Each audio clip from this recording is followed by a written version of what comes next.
Hey, welcome here today. I have a fun, same but different collab with my friend Linda, and we're both turning about.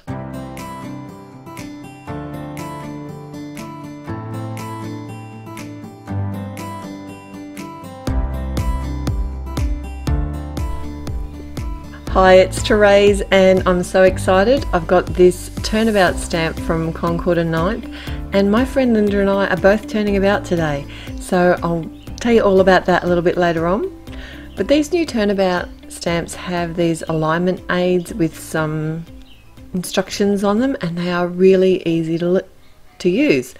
On the back of the packaging now, they actually show you the 4 different ways that the image is going to look, whether you stamp it once, twice, 3 or 4 times. And I've got my own jig here that I've created and just drawn my cross lines from each corner and marked the numbers 1 to 4. So depending on whether I want to turn about my stamp 1, 2, 3, 4 times, I know which way to turn it, because I do get a little bit confused at times. Using the alignment aid made this stamp so easy to stamp out. So basically I sat the alignment aid with this side up like it says, and then I'm actually placing the large turnabout stamp over top of the image so it fits perfectly, and then lining up the crosses of the alignment aid with my jig. Then I just remove the acetate alignment aid and I'm ready to go. I've got a piece of cardstock. It's cut about the same size as the front of my card, and I'm just using some temporary adhesive to tape it down on my jig. Now, I don't want this to be in the center, I want it off center, so you can actually place your cardstock wherever you like on the jig so that you get the portion of the image that you want where you want.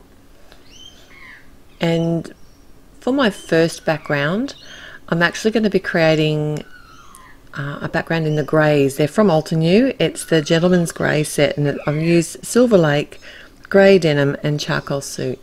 And basically I only turned the jig 3 times. Now this is a large stamp and I didn't notice that I had a bubble behind it. So some of the ink actually got where it wasn't meant to go, but that's okay.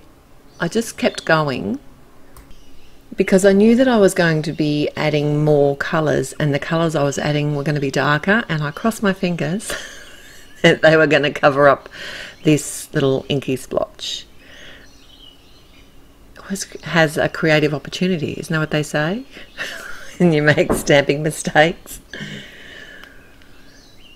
So I did turn my jig around. So this is the jig that I've got that I've made of cardstock, and they now have one from Concord and Ninth that is made for the purpose with all the markings and everything on it. So I'm going to get myself one of those. I'm pretty excited about that. It's a great tool that they've created to go with their amazing stamps.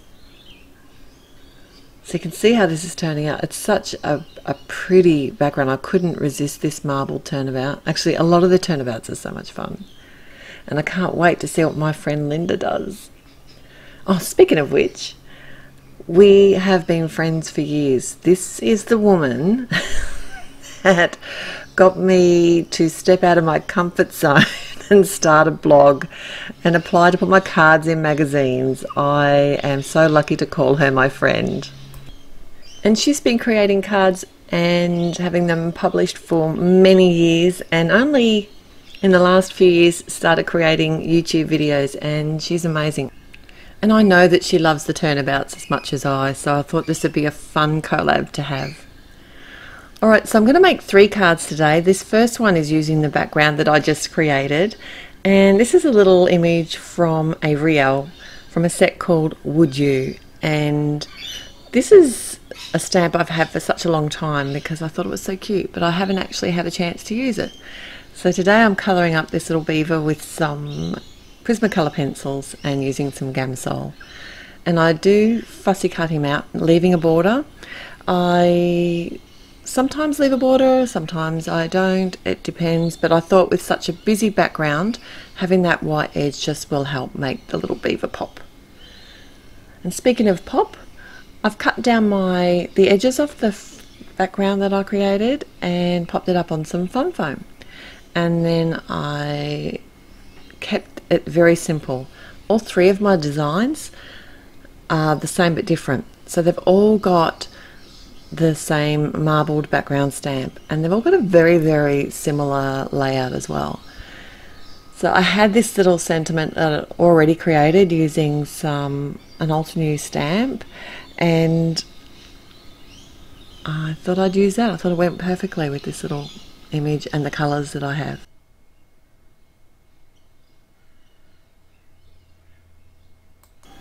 So my second background, it's actually on some Bristol cardstock, and I stamped it with some Onyx black ink and only used the very first stamp. I didn't do any more layers than that. I wanted to add colour by adding some watercolour. So I'm just using 3 different distress inks here, and I do change up the green here. I ended up using the Twisted Citron. I thought it was more sort of limey. It went better with the orange and the peacock feathers. So the image that I used on this particular card was from Waffle Flower Crafts from the Yippie stamp set, and I just coloured him up with some Copic markers and used a sentiment from My Favourite Things, Anything But Basic Birthday Wishes that I'd already had. I think it was one of the ones I might have taken away with me on my trip last year and didn't use. I pre-embossed some on black cardstock because I knew I'd need them. And then I've just got to throw this card together in a very similar but slightly different layout here. So I have got a giveaway at my blog, and I'll put all of the details at my blog, so you can link to that through the description below. It's for a $20 gift certificate. So I'd love you to visit me there and comment for your chance to win. It's just a little way of saying thank you for being so amazing and supportive. If it wasn't for you guys, I wouldn't be here. You are so encouraging, and I feel very humbled. So thank you very much.